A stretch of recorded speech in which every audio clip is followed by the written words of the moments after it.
Hi, and welcome back to Foster to Family. We're here with Gage Smith for part 2 of his interview about growing up in a sibling environment. I'm Tammy McGuire, Foster Closet founder and director, but also Gage's new kind of grandmother. Thanks, Gage, for coming back. I appreciate it. Yes, ma'am. Thanks for having me. Always. Are you kidding me? Well, I want to first off tell you that Gage now is an employee at the Foster Closet. Yay! We're so excited that he's back with us and he's working with. So if you ever come up, say, hey, Gage, we would love for you to learn more about him and all the good that he brings to us. And as he goes to his journey, like in our first episode. Gage, we never shared how you actually met me. Gage was a part of one of our fashion shows that we did, he and his sibling group. We fell madly in love with his family, and they came over quite a bit. Actually, your sister did more than they did. And then we found out that prior foster mother was going back to her native country, and our daughter stepped up to take all of the children. We're back and wanted to share more about a sibling environment growing up in a foster care world and how Gage kind of helped his family through that. So we first wanted to ask you, Gage, how it felt going from your biological home into a foster home. You came in from a large family. Yes, ma'am. All together with your biological family. And then you went into a foster family. Tell us what that foster family looked like.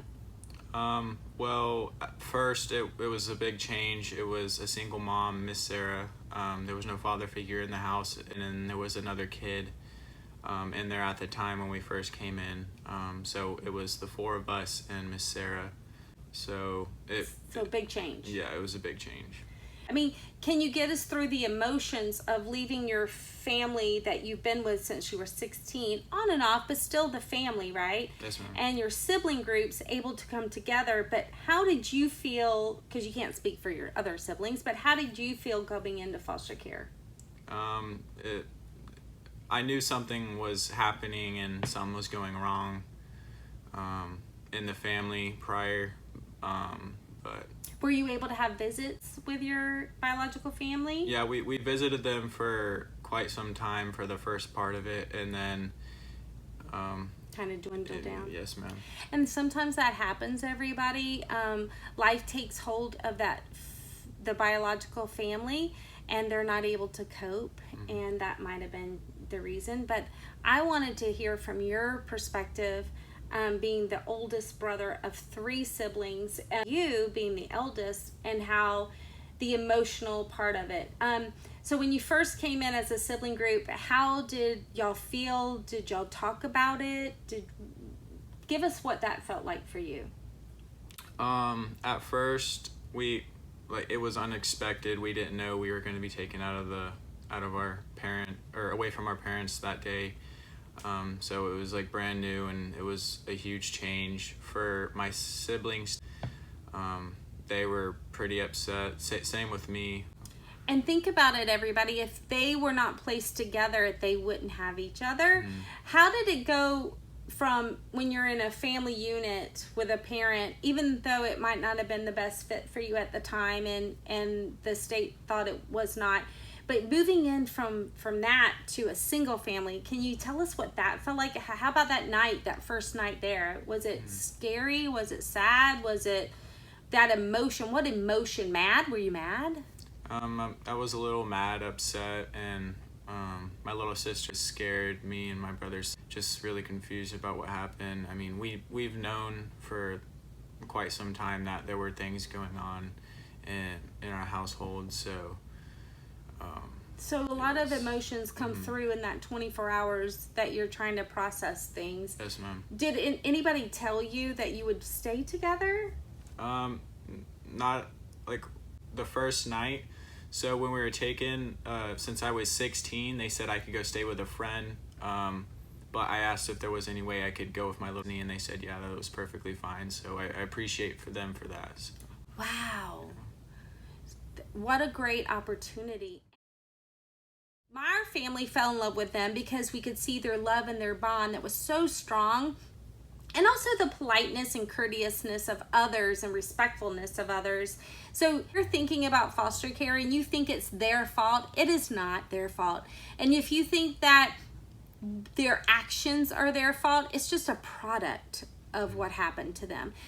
So we're very grateful that the Lord was able to watch over these kiddos, and kudos to their family, because they really did raise them for respect of others. And then I remember you saying something about one day about court, and how every time you would go to court, you were kind of fearful, would this be the day that they split you up? I mean, it was really hard. You go from your brother and sister there by your side your whole life, and then you get taken out of your home, and then you're going to court once every 1 or 2 months, and you never know if you're going to get taken away and get split up. So that must be like a rug being pulled out from underneath you, that moment, like you're gonna catch your breath, like, is that gonna happen? I don't even want to think about how that feeling must be. And if you're thinking about doing siblings, please be ever mindful that that's just another trauma you're going to add to. If you're thinking about split them up, do whatever it takes to pour into that family unit, pour into your family, get support. Don't ever worry about saying you need help, but say it in the right way. Getting a mentor like at the foster closet to help you, because it is the way you say it to represent and advocate straightforward for the children. So wow, what an amazing thing to be able to keep your family together, and to keep that love and that bond. Were there ever moments where they needed you and you needed them through the process? Oh yeah, all the time. Almost every day. Almost every day we talked about how we felt and our emotions and stuff like that. So by the way, therapy is important, and not just because they're talking together, which that's great, but you need to be able to talk to a therapist. A therapist is to process it in the right way. So amazing that they're able to be under one roof. Amazing that they're still able to, even if they're not under one roof, they're able to text or call each other, FaceTime each other, stay connected through social media.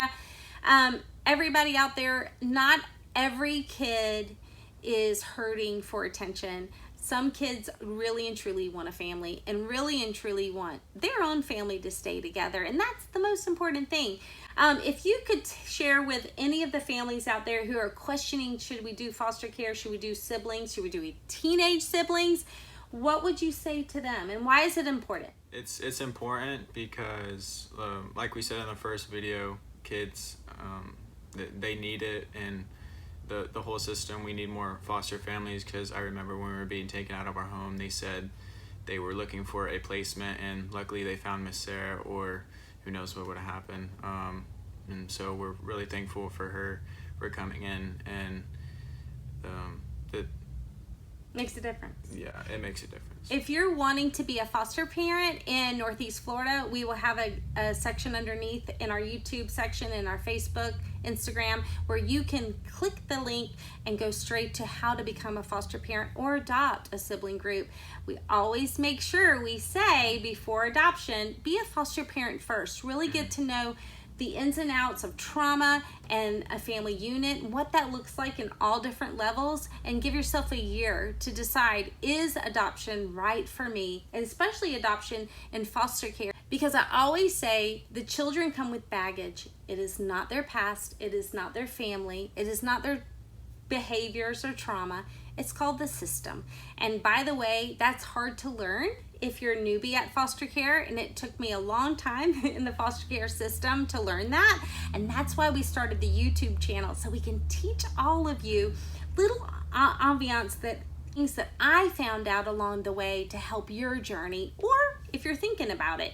So if you want to help a child in foster care, or adopt a sibling group, or even keep sibling groups together, we'll have a link below for you. If you're nationwide, we'll even have an adoptive link for you. But the most important thing is to keep sibling groups together. So thank you so much for coming, Gage, and sharing your heart and your passion for siblings, and the amount of love and compassion they have for each other. And keeping them safe means them knowing that they're safe and knowing that they're together, right? Us just having people there for us, supporting us and talking to us, and like through everything. So almost like building trust, right? Yes, ma'am. So if you're out there thinking about how to be a foster parent or how to work with sibling groups, especially children that are knowledgeable about what happened to them or the system at large or what's going on in the court, like he said, what's going to happen next, you have to talk it out with them, and building trust always is the key, right? Yes, ma'am. And keeping them abreast about their own journey and their own courts cases is really relevant to them and really important to them, to make them feel important, to make them feel like they have a voice and that they have an advocate. If you're wanting to be a guardian ad litem for these children, I just want to share that their guardian ad litem was top notch. Pamela is amazing, and if you ever want to be one, we have a link below for guardian ad litems. I would love to interview a guardian ad litem who's active right now, so if you want to come in for an interview, we would love to have you. If you're an attorney ad litem that would like to share your journey of how to keep sibling groups together, for an interview so we can share your heart and passion for the foster care community. But thank you, Gage, for coming. We love you very much, and we're glad that you're a part of our Foster Closet family. Me too. Good.